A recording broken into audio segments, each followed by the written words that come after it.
We're gonna need a bigger boat. Man goes into cage, cage goes into water, JS is in the water. Russell J.S. Shuckalacka kapow. How's it going, old schoolers? You're kicking it old school at Russell J.S. And I am your host, Russell J.S.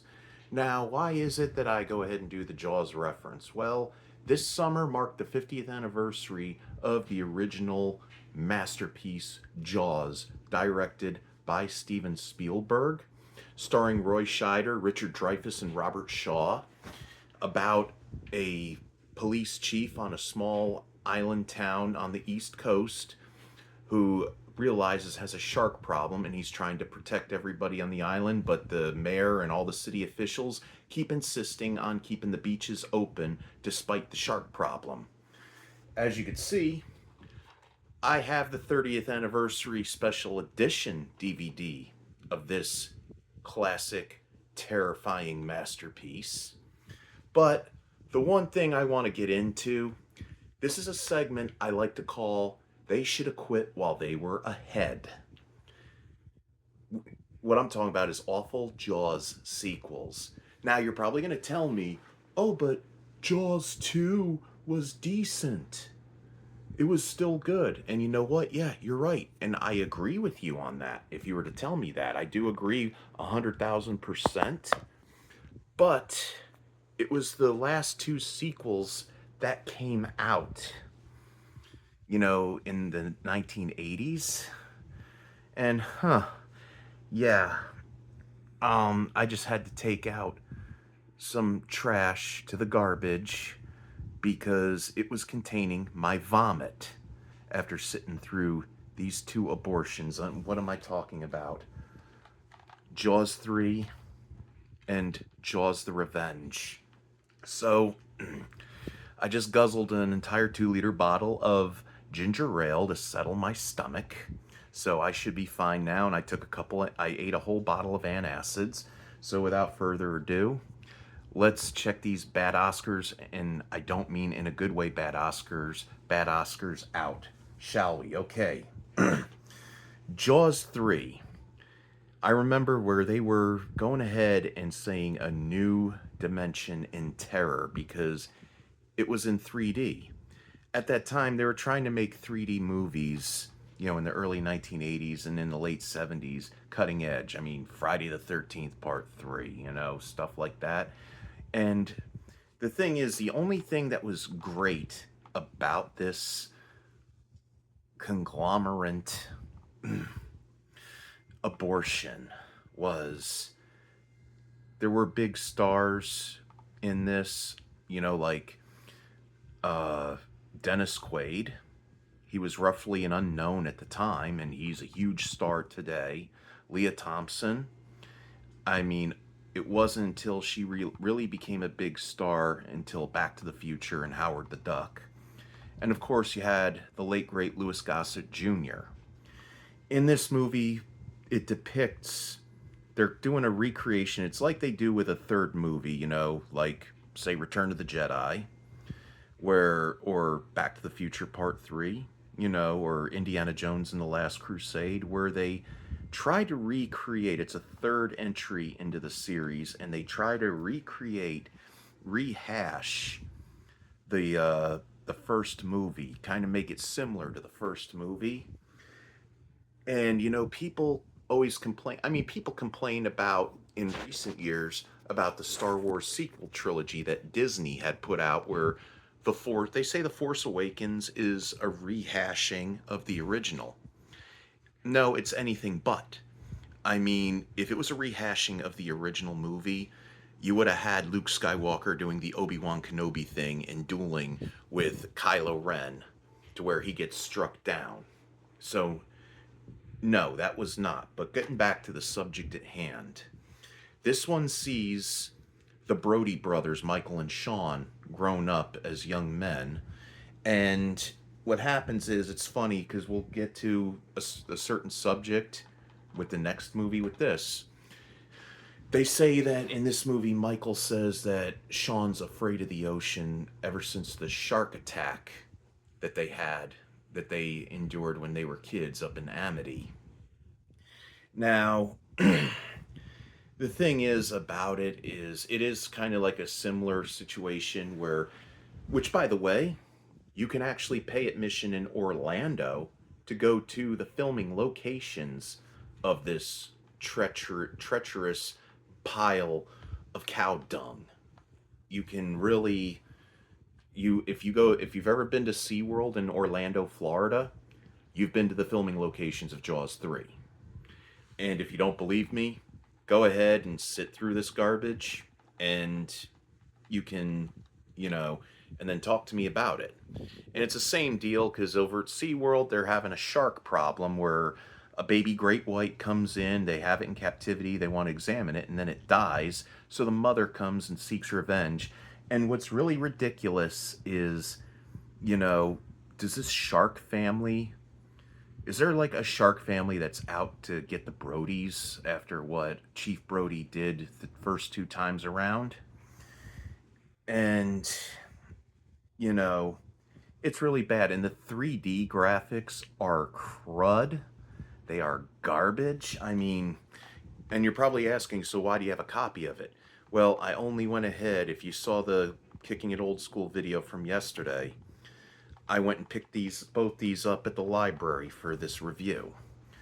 And of course, you know, they bring dolphins in it with a little cutesy thing. It's just it's just terrible. And it's, you know, ugh. Yes. So this is a movie they definitely should have quit while they were ahead. And then moving on, we've got Jaws the Revenge that would come out. Now the big problem with these two sequels I also have is that they take place, like Jaws 3 takes place in 1980.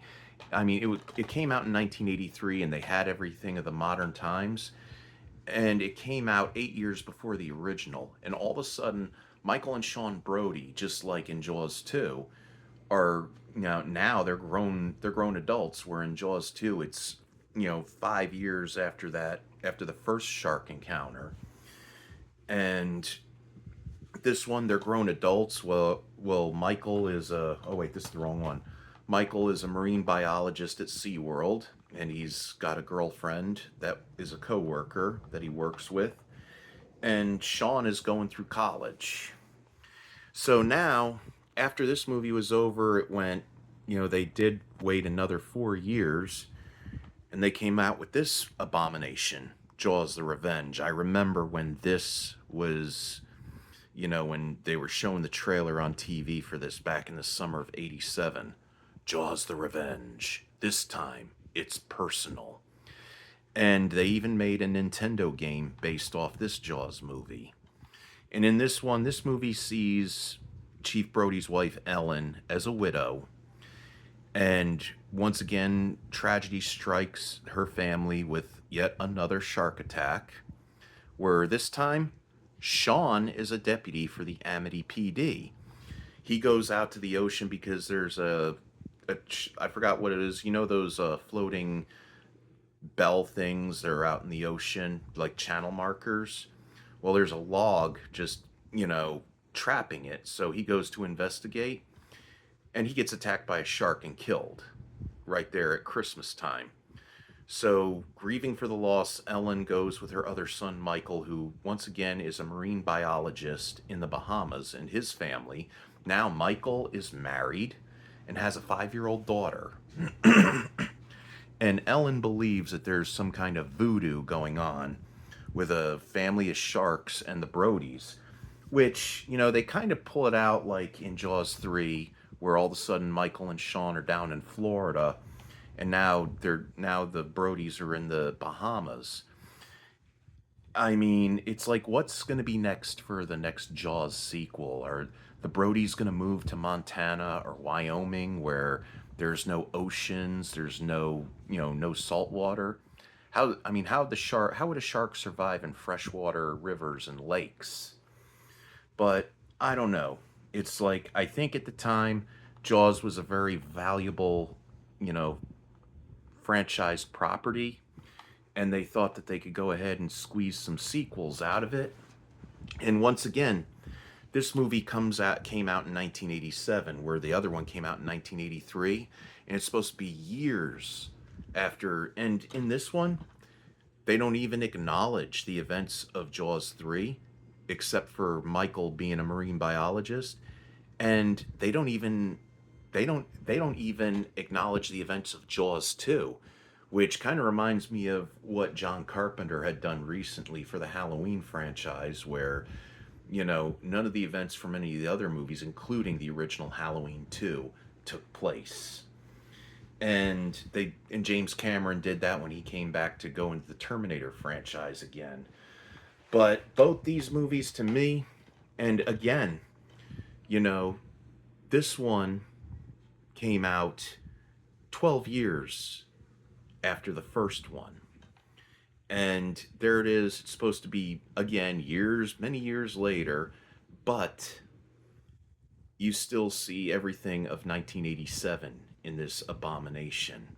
Now you might say, "Oh, but you don't complain." People told me, but you don't complain about them doing that with the Friday the 13th franchise. Well, you know what? Big difference is Friday the 13th, though all the sequels after the first movie were years apart, but yet they were filmed at least, if not every year, every other year, one after the other. They take place in a small, outskirt town in the East Coast, where they go everywhere with this. But yeah, the only thing about this movie is that makes it remotely good. It's pretty much a direct sequel to the original, number one. I mean, again, Jaws 2, for some people, yeah, because people think that Jaws 2 is not that great either. But it's also, you know, just like Jaws 3, the saving grace being Dennis Quaid and Louis Gossett Jr., Jaws the Revenge's other saving grace is Michael Caine and Lorraine Gary. And that's about it. And not to mention, it's very ridiculous, a great white shark going into tropical waters, too. Now, now Jaws has spawned a lot of things, like a lot of themed, I guess restaurants. There's a part of the Universal Studios Hollywood tram tour where the shark comes out, where you're going over to Amity Island on a bridge and the shark comes and attacks the tram. And all kinds of Jaws merch. Even, like I said, the NES video game, simply called Jaws, and the tagline being "This time there's no escape," as opposed to "This time it's personal." And I gotta say, the Nintendo game was way better. I mean, is this one of those things where, I mean, usually they say a good movie equals a crappy video game? Well, how about this? A crappy movie equals a really great video game. And you know what? If you want to go ahead and see these movies, see it for yourself if you never saw them, go ahead. I encourage you. But watch all four of them and you'll know what I'm talking about. But this is the one right here. This is the one, the masterpiece that you really want to pay more attention to. And not to mention in Jaws 3, by the way, the 3D effects where they show the shark up close.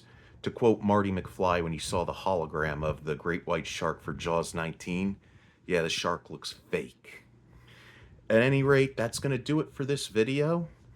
I have another video on the works. I'm getting my books ready, but I've got to really, right now, I've got to go set the alarm, get on my pajamas, and get ready to hit the sack because I do have to get up for work in the morning. And remember, if you're new to the channel, hit a like, subscribe, leave comments down in the box below, and like the video, and tell all your friends, and tell your friends, your family, get everybody to subscribe and help build the channel, help build a following. And also a big shout out to my buddy Danny McFadden, as a lot of you on YouTube might know him as the Sauce Boss. Danny, if you're watching this video, I think we should collaborate sometime. Until then, this is your old pal Russell J.S. I want to tell you, keep it real and keep it fresh, keep it chill, keep kicking it old school, listen to old school music, watch old school TV shows, watch old school movies, Play some Nintendo, play some ColecoVision and television, Atari, whatever video games you desire. And as always, Godspeed. May the force be with you, and shuckalugga kapow.